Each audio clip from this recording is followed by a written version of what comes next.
What's up, everybody? Chris Kaplan is here, professional triathlon coach and co-founder of RTA Triathlon. Today I want to talk to you about stress. So when it comes to training for a triathlon, or really any race for that matter, stress followed by recovery equals a stronger, fitter athlete. And with that being said, stress needs to be managed throughout training in order to reap the results. However, stress is not mutually exclusive to training stress, and therefore many age groupers screw this up. And so it's important to understand that aside from training stress, you have your family, work, social obligations, and also lack of sleep, which is often a byproduct of the other three examples I just mentioned, but they all create stress. And when you are overstressed, not only will you not reap the results that you are wishing for, but you'll likely fall into a rut. Okay, you might start to dislike what you're doing. You might find yourself plateauing from a fitness standpoint. You may get injured, or worse, you might experience overtraining syndrome, none of which is something you want to deal with, especially when this is supposed to be something that you love and enjoy doing.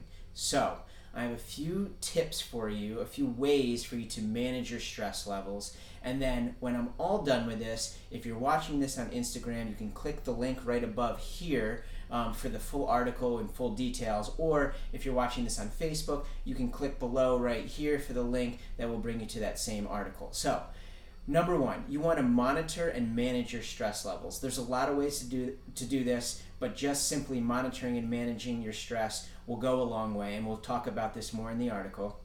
Next, you want to make sure that your training schedule is realistic and works for you, right? So more training doesn't yield better results. That's not always the case, and so it's really important that your coach crafts a schedule that fits a training schedule that fits for your schedule to make it realistic for you, so you're not stressing over how you're going to figure out how to do all of these workouts, okay?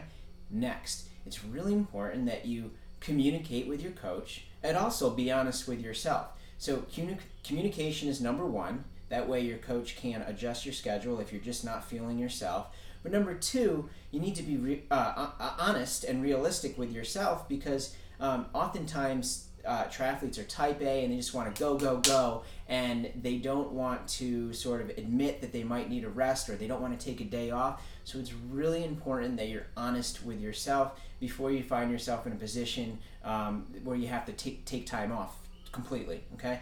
And then the last thing that I want to leave with you is that the number one cure for stress, any stress, is sleep.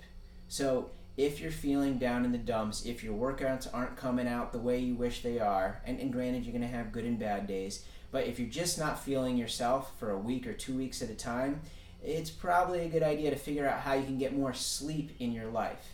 And again, in the article, again, if you're on Instagram, you can click above, and if you're on Facebook, there's going to be a link below, but this is what we'll talk about. So I hope you found these tips useful. Remember, stress is stress. It's not mutually exclusive to training stress, but if it's not balanced properly in your training load and your training program, you're not going to get the results that you deserve.